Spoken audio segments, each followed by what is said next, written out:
Welcome back, everyone. This is Mick, and I just want to pay a little bit of a tribute to Loverboy Dennis Condrey, who passed away March 20th, 2026.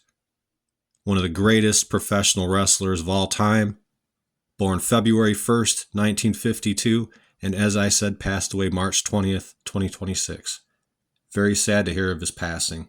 So my condolences go out to all of his friends, family members, Mr. Jim Cornette, anyone who may have rubbed elbows and crossed paths with Dennis throughout his life. I never met him, but I heard he was one of the kindest, nicest men you could ever come across. Dennis was trained by somebody named Joe Turner, and I'm going to cite Wikipedia for most of the information I'm going to give you guys here. This isn't going to be an incredibly deep dive. I just want to mention some things about Dennis's career because I respected him, the Midnight Express, Jim Cornette, and everybody. So from the mid to late 70s, he wrestled with the NWA, Mid-American Territory.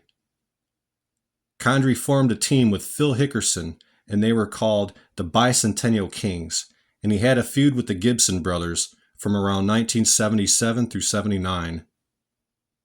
In 1978, Condrey and Hickerson would defeat Jerry Lawler and Bill Dundee to win the AWA Southern Tag Team Championships.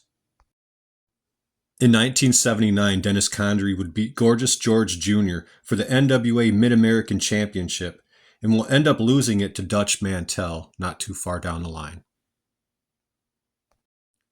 In 1980, Dennis Condrey and Randy Rose will form the Midnight Express. A year later, they will add a new member named Norvell Austin. He will stay with them until 1983 when Condrey will leave for Mid-South Wrestling.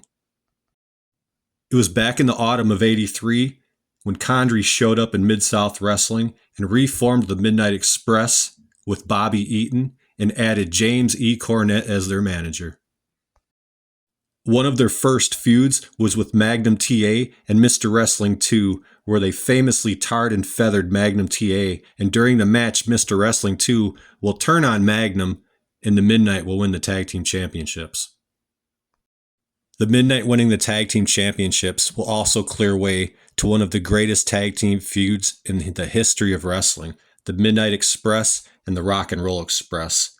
This feud will last something like 3 decades throughout multiple promotions. Back in December of 1984, the Midnight Express and Cornette will leave for WCCW, World Class Championship Wrestling. One of their very first feuds would be with the Fantastics. At a show called Christmas Wars in 1984, they would not be successful winning the titles, but a month later, January of '85, they will beat the Fantastics for the belts. It was around about 1985 when they turned up in Jim Crockett Promotions and put right on TV on the superstation TBS. They reignited their feud with the Rock and Roll Express in November of '85. And in 1986, they ended up winning the NWA Mid-Atlantic Tag Team Championships. The Midnight will also drop the titles to the Rock and Roll during this time as well. The Midnight will also have a notable feud with the Road Warriors, culminating at the night of the Skywalker scaffold match. In 1987, Dennis leaves for the AWA and reforms the original Midnight Express with Randy Rose and Paul E. Dangerously as manager. They beat Lawler and Dundee for the tag titles, but lost to the Midnight Rockers a couple months out from there. In 1988, Condrey, Rose, and Dangerously will show up in the WCW and be known as the original Midnight Express, where they will have a classic feud with Jim Cornette's Midnight Express. Dennis will leave WCW and go to Continental Wrestling from 1989 through 1990. Dennis will have a few more matches between the years of 2004 and 2011, with his final match being versus Bill Mulkey at Night of Legends. My final thoughts as a fan about Dennis Condrey is that he was an incredibly gifted wrestler, and from every single thing I've ever heard Jim Cornette and others say about him, one of the nicest men to have ever lived. He will be missed astronomically, but fortunately his legacy will live on forever with his contributions to the sport of pro wrestling. So unfortunately, Dennis was a star of the 80s before a lot of the big money started coming in, and the Condrey family has set up a GoFundMe to help pay for his funeral costs. because a funeral is very expensive, to be honest with you. So I don't normally do this kind of thing, but if you are in a position to give and donate, this would be a wonderful thing to do.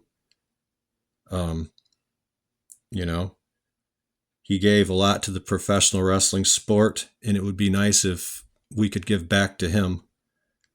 I thank you guys for your consideration on this, and I'm going to try and put a link somewhere in this video, either in the description or somewhere up here. I'm going to put how to get to the GoFundMe. So thanks for your consideration. Have a great day, guys. Rest in peace, Dennis. You were one of the best tag team wrestlers of all time.